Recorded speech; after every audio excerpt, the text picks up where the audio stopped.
Custom department ಅವ್ರದ್ದು ವೈಫಲ್ಯ ಅಂತ ನಾನು ಇಮಿಗ್ರೇಷನ್ ಬೈಪಾಸ್ ಮಾಡ್ಲಿಕ್ಕೆ ಬೈ ಲಾ ಇಮಿಗ್ರೇಷನ್ ಅನ್ನ ಬೈಪಾಸ್ ಮಾಡ್ಲಿಕ್ಕೆ ಆಗೋದಿಲ್ಲ, ಕಸ್ಟಮ್ಸ್ ನ ಬೈಪಾಸ್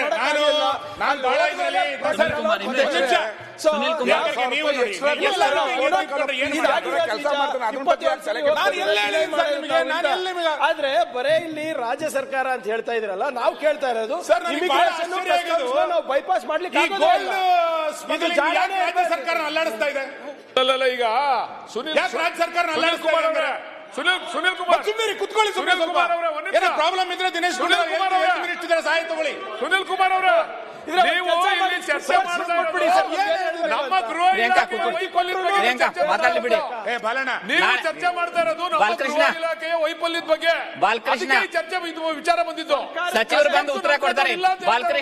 ಬಾಲಕೃಷ್ಣ ಸಚಿವರು ಬಂದ್ರೆ ಏನು ಉತ್ತರ ಕೊಡ್ತಾರೆ? ದಯಮಾಡಿ ಉತ್ತರ ಕೊಡ್ತಾರೆ. ಕೇಳಿಸ್ಕೊಂಡಿದ್ರೆ ದಯಮಾಡಿ ಸುಮ್ಮನೆ ಇರಿ. ನಾನು ಬಾರಿ ಕ್ಲಿಯರ್ ಆಗಿ ಹೇಳಿದ್ದೀನಿ, ಕಸ್ಟಮ್ ಅಧಿಕಾರಿಗಳು ವೈಫಲ್ಯ ಇದೆ ನಾನು ಹೇಳಿದಿನಲ್ಲ.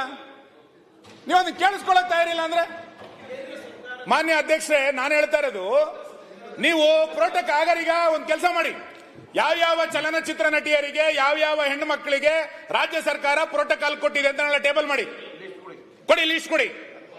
ಹೆಂಗೆ ಖುಷಿ ಬಂದಂಗೆ ಎಲ್ಲರಿಗೂ ಪ್ರೋಟೋಕಾಲ್ ಕೊಡ್ತೀರಾ? ಎಲ್ಲರಿಗೂ ಪೊಲೀಸ್ ಜೀಪ್ ಕೊಡ್ತೀರಾ? ಸುನಿಲ್ ಅಣ್ಣ, ರಾಜ್ಯ ಸರ್ಕಾರ ಈಗ ಚರ್ಚೆ ನಡೀತಾ ಇರುವಂತದ್ದು ಯಾರು ಬಂದಂತ ಚಿನ್ನ, ಮೊನ್ನೆ ಬಂದಂತ 14 ಚಿನ್ನ ಬಿಡಿ, ಇಲ್ಲಿಯ ತನಕ ಬಂದಂತ ಗೋಲ್ಡ್ ಎಲ್ಲಿಗೋಯ್ತು? ಎಲ್ಲೆಲ್ಲಿಗೋಯ್ತದು? ಇದು ಇವತ್ತು ಚರ್ಚೆ ಆಗ್ಬೇಕಾಗಿರೋಂತ ವಿಷಯ. ಬಸವರಾಜನ ನೀವು ಇಟ್ಕೊಂಡ್ರೆ ಎಲ್ಲೆಲ್ಲಿಗೆ ಹೋಗಿದೆ ಅಂತ ಗೊತ್ತಾಗಲ್ವಾ? ಸಿಬಿಐನವರು ಎಲ್ಲರ ಮೇಲೆ FIR ಮಾಡಿದಾರೆ, ಅದು ಬೇರೆ ವಿಷಯ. ಹಾಗಾದ್ರೆ ಯಾವ್ಯಾವ ಸಚಿವರು ಯಾರ್ಯಾರು ಇದರಲ್ಲಿ ಭಾಗವಹಿಸಿದ್ರು ಅಂತೇಳಿ ಸಾರ್ವಜನಿಕವಾಗಿ ಚರ್ಚೆ ಆಗ್ತಾ ಇದೆ. ನಾನು ಹೇಳ್ತಾ ಇರೋದಲ್ಲ, ನಾನು ಆರೋಪ ಮಾಡಲ್ಲ, ನಾನು ಆರೋಪ ಮಾಡ್ತಾ ಇಲ್ಲ. ಸರ್, ಪ್ರೋಟೋಕಾಲ್ ಕೊಟ್ರೆ ರಾಜ್ಯ ಸಚಿವರು, ಕಸ್ಟಮ್ಸ್ ಅಂದ್ರೆ ಕೇಂದ್ರ ಸಚಿವರಲ್ವಾ? ಎಸ್, ಅಂದ್ರೆ ಕೇಂದ್ರ ಸಚಿವರು ನಾನು ಹೇಳಿ, ಅದನ್ನು ಹೇಳು.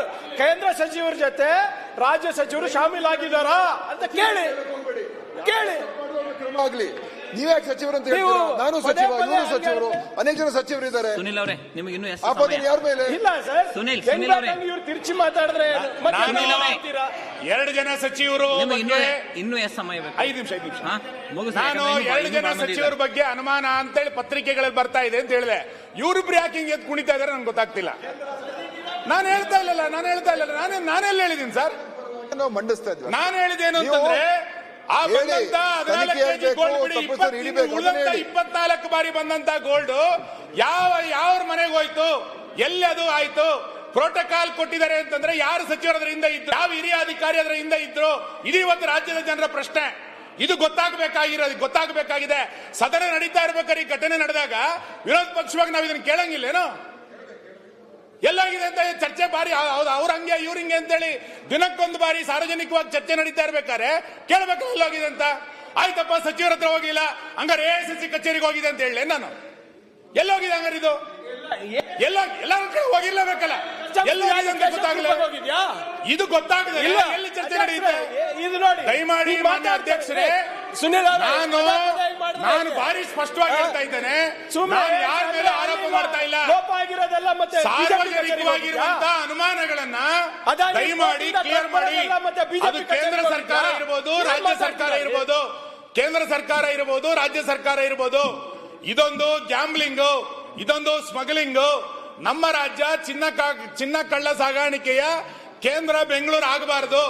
ಇದಕ್ಕಿರುವಂತ ಅನುಮಾನಗಳನ್ನ ದೂರ ಮಾಡಿ, ದಯಮಾಡಿ ಇದನ್ನ ಪತ್ತೆ ಮಾಡಿ ಎನ್ನುವಂತ ನನ್ನ ಆಗ್ರಹ. ಕೇಂದ್ರ ಸರ್ಕಾರ ನಿಲ್ಲಿಸಬೇಕಾಗಿರೋದು, ಅಲ್ಲಿಂದ ಒಳಗ್ ಬಂದ್ಮೇಲೆ ನಮ್ಮ ರಾಜ್ಯ ಪೊಲೀಸು, ಮಾನ್ಯ ಅಧ್ಯಕ್ಷರೇ,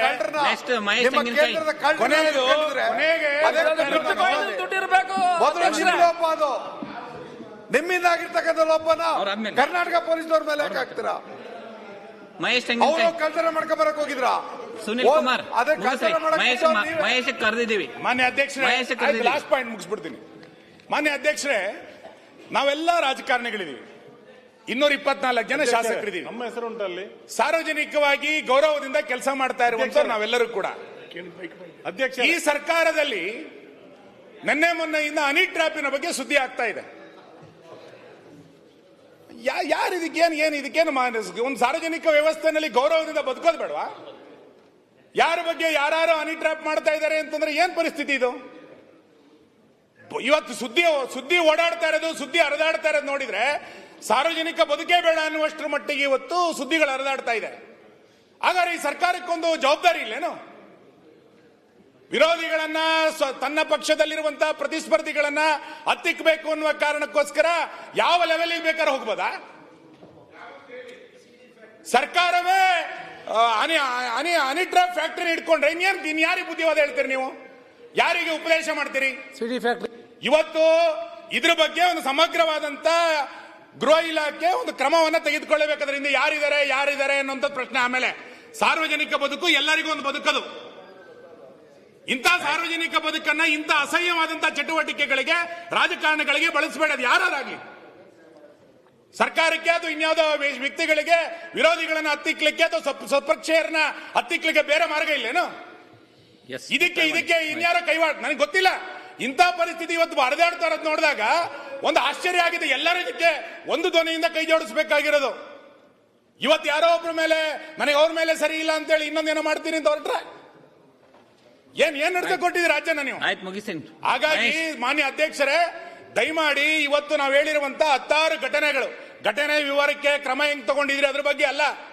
ಈ ಸರ್ಕಾರ ಅಪರಾಧಿಗಳಿಗೆ ಒಂದು ಸಿಂಹ ಸ್ವಪ್ನ ಆಗಿದೆ ಅನ್ನುವಂತ ಸಂದೇಶವನ್ನು ಕಳಿಸಿ, ಯಾರು ಸಮಾಜಘಾತಕ ಚಟುವಟಿಕೆಗಳನ್ನು ಮಾಡ್ತಾ ಇದ್ದಾರೆ ಅಂತವ್ರ ಮೇಲೆ ಈ ಸರ್ಕಾರ ಸಾಸಿವೆ ಕಾಳಿನಷ್ಟು ಕೂಡ ಸಹಿಸೋದಿಲ್ಲ ಅನ್ನುವಂತ ಸಂದೇಶವನ್ನ ನಿಮ್ಮ ಕ್ರಮದ ಮುಖಾಂತರ ಕಳಿಸ್ಕೊಡಿ. ನಿಮಗೆ ಗಂಡು ಬೇರೆಂಡ ಹಾಕೊಳ್ಳಿಕ್ ಆಗಲ್ಲ ಅಂತಂದ್ರೆ ಗುಬ್ಬಚ್ಚಿ ಹಾಕೊಳ್ಳಿ. ಅದು ಬಿಟ್ಟು ಗಂಡು ಬೇರೆಂಡ ಹಾಕೊಂಡ ನಂತರ ಗಂಡಸ್ತನ ತರ ಸರ್ಕಾರ ನಡೆಸಬೇಕು. ಅದು ಬಿಟ್ಟು ಯಾರು ಹೆಂಗ್ ಬೇಕಾದ್ರೆ ವೀಲಿಂಗ್ ಮಾಡ್ಬೋದು, ಯಾರು ಬೇಕಾದ್ರೆ ಪೊಲೀಸ್ ಸ್ಟೇಷನ್ ಕಲ್ಲು ತೂರಾಟ ಮಾಡ್ಬೋದು, ಯಾರು ಬೇಕಾದ್ರೆ ಬೆಂಕಿ ಹಚ್ಬೋದು ಅಲ್ಲ ಸರ್ಕಾರ ಅಂತಂದ್ರೆ. ಹಾಗಾಗಿ ಮಾನ್ಯ ಗೃಹ ಸಚಿವರು ಸ್ವತಂತ್ರವಾಗಿ ಕೆಲಸ ಮಾಡ್ಲಿಕ್ಕೆ ವಿಫಲರಾಗಿದ್ದಾರ? ಅವರ ಇಲಾಖೆನ ಇನ್ಯಾರ ಕೈಯಾಡಿಸ್ತಾ ಇದ್ದಾರ? ಅವ್ರಿಗೆ ಇಲಾಖೆ ಮೇಲೆ ಇಂಟ್ರೆಸ್ಟ್ ಇಲ್ವಾ? ಅವ್ರು ಕೈ ಕಟ್ಟು ಕುಳಿತಿದಾರ? ಇಂಥವೆಲ್ಲ ಪ್ರಶ್ನೆಗಳು ಕೂಡ ಇದು ಸಹಜವಾಗಿ ಉದ್ಭವ ಆಗಿದೆ. ಹಾಗಾಗಿ ಈ ರಾಜ್ಯದಲ್ಲಿ ಸಂಪೂರ್ಣವಾಗಿ ಕಾನೂನಿನ ವ್ಯವಸ್ಥೆ ಕುಸಿದು ಬೀಳಲಿಕ್ಕೆ, ಜನರಲ್ಲಿ ಭಯದ ವಾತಾವರಣ ನಿರ್ಮಾಣ ಆಗ್ಲಿಕ್ಕೆ, ಇಂಥ ರೀತಿಯಾದಂತಹ ಸ್ಮಗ್ಲಿಂಗ್ಗಳು, ಸಮಾಜಘಾತಕವಾದಂತಹ ಚಟುವಟಿಕೆಯನ್ನು ನಿಯಂತ್ರಣ ಮಾಡಲಿಕ್ಕೆ ಈ ಸರ್ಕಾರ ವಿಫಲ ಆಗಿದೆ ಅನ್ನೋದನ್ನು ನಾನು ನಿಮ್ಮ ಮುಖಾಂತರ ತಿಳಿಸಲಿಕ್ಕೆ ಇಚ್ಛೆ ಪಡ್ತೇನೆ ಮಾನ್ಯ ಅಧ್ಯಕ್ಷರೇ.